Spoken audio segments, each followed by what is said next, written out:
Investimet në infrastrukturën rrugore në Kurbin po hynë në fazë përfundimtare duke ndryshuar ndjeshëm panoramën urbane dhe rurale të zonës. Aktualisht janë 19 kantiere të hapura në të gjithë territorin e bashkisë, ku puna vijon me ritme intensive. Kryetaria e Bashkisë së Kurbinit deklaroi se projektet përfshin rikonstruksionin e rrugëve lidhëse të qytetit me akset kombëtare, si edhe asfaltimin e rrugëve të brendshme në Laç dhe në njësitë administrative të Kurbinit. Po në fakt krahas çdo investimit madhor që është bërë në gjithë Kurbinin këto vitet e fundit, ne tashmë jemi shtrirë në zonat rurale, kryesisht në infrastrukturë.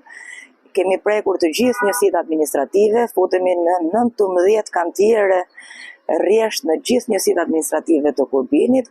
Kemi mbaruar gati 5 akse, jemi prapë në kantiere të tjera, kemi mbaruar në Sanxhak 2, kemi mbaruar këtu në Laçi 2, shtrihemi në njësinë Milot, do jemi në Fushkuqe dhe në Mamoras shumë shpejt. Fal kërkesave të banorëve dhe zbatimit të projekteve të financuara nga fondet e bashkisë, një pjesë e madhe e këtyre problematikave po marrin zgjidhje. Investimet do vijojnë dhe në zona të tjera rurale, ku parashikohet shtrimi dhe asfaltimi i rrugëve të mbetura. Një nga projektet më të rëndësishme që po zbatohet është rikualifikimi i tregut të Milotit, investimi financuar nga qeveria shqiptare.